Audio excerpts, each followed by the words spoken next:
રાજકોટની અંદર જે પછાત વિસ્તારો છે ક્યાંક ને ક્યાંક યુએલસીની જગ્યા અથવા સરકારી જગ્યા હોય અને છેલ્લા 50 વર્ષથી લોકો ત્યાં વસતા હોય, જેનો મહાનગરપાલિકા વેરો પણ ઉઘરાવતી હોય, ત્યાં પીજીવીએસએલ એટલે કે આપણું સરકારી લાઇટ તંત્ર લાઇટ બિલ પણ દેતું હોય અને નળવેરો પણ ઉઘરાવતું. ત્યારે સરકારને રાતોરાત શું એવું થયું કે અલગ અલગ વિસ્તારોની અંદર નોટિસો આપવામાં આવી. તેમાં નદીકાંઠાના વિસ્તારોને આપણે જોયું કે ત્યાં પણ નોટિસો આપવામાં આવી. એવી જ રીતે વોર્ડ નંબર 15માં જ્યાં નાના નાના મફતિયા પરાઓ જે આવેલા છે અને મારા વોર્ડ નંબર 15ના ચારેય જાગૃત કોર્પોરેટરો દ્વારા પોતે આજે બંધારણની જગ્યાએ પોતે ભીખ માગીને એક નવતર કાર્યક્રમ કરી અને કલેક્ટરશ્રી પાસે રજૂઆત કરવા જાય છે કે અમે ભીખ માગીએ છીએ કે અમારા વિસ્તારની અંદર જે લોકો રહેતા હોય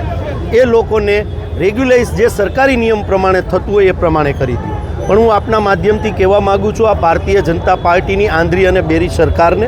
કે રાજકોટની અંદર જે જગ્યાએ આવા લોકો વસે છે એનું રક્ષણ કરવાનું કામ એ અમારું કરતાં સરકારનું પહેલાં જ વિરોધ પક્ષ તરીકે અમારે એમના પ્રશ્નને વાચા આપવી અમારી ફરજ છે, પણ રક્ષણ તો ભારતીય જનતા પાર્ટીની સરકારને કરવાનું છે, કારણ કે લોકોએ એમને ત્યાં સત્તામાં બેઠાડ્યા છે. જો એ નહીં કરવામાં આવે તો આવનારા દિવસોની અંદર જેટલી જગ્યાએ આખા રાજકોટ શહેરની અંદર જે આવા વિસ્તારો છે ત્યાંથી બધાને એકત્રીકરણ કરી અને સંગઠન મતે અમે આજે રજૂઆત કરવા જઈએ છીએ. અમે જે આ રજૂઆત કરીએ છીએ એ અમારા ગાંધીના વિચારો દ્વારા આજે રજૂઆત કરવા જઈએ છીએ. જરૂર પડશે તો સમગ્ર રાજકોટની જનતાને જ્યાં જ્યાં આવી તકલીફો છે એમને સાથે રાખીને ચાહે શહીદ ભગતસિંહના માર્ગે પણ ચાલવાનું થશે તો રાજકોટ શહેર કોંગ્રેસ ચાલશે.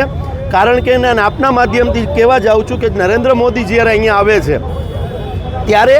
જો આમાં સરકાર સફાળે નહીં જાગે તો નરેન્દ્ર મોદી લગીન પણ પહોંચવાનો પ્રયત્ન કોંગ્રેસે કરશે. અને જે લોકો આ પીડિત લોકો છે એને પણ હું આપના માધ્યમથી આહ્વાન કરું છું કે હવે બંધારણ જે જગ્યાએ આપણે ઊભા છીએ બંધારણની અંદર સાચી વાત કરવાનો બોલવાનો અધિકાર છે. તો કોંગ્રેસ તો રસ્તા ઉપર ઉતરી છે, પણ જેની હારે અન્યાય થાય છે એ લોકોને પણ હું આહ્વાન કરું છું કે જો આપણા પ્રશ્નનું સોલ્યુશન આખા રાજકોટમાંથી ન થાય તો નરેન્દ્રભાઈ આપણા વડાપ્રધાન છે, કોઈ પાર્ટીના વડાપ્રધાન નથી, તો નરેન્દ્રભાઈ મોદી લગીન પણ આપણે પહોંચવું પડશે.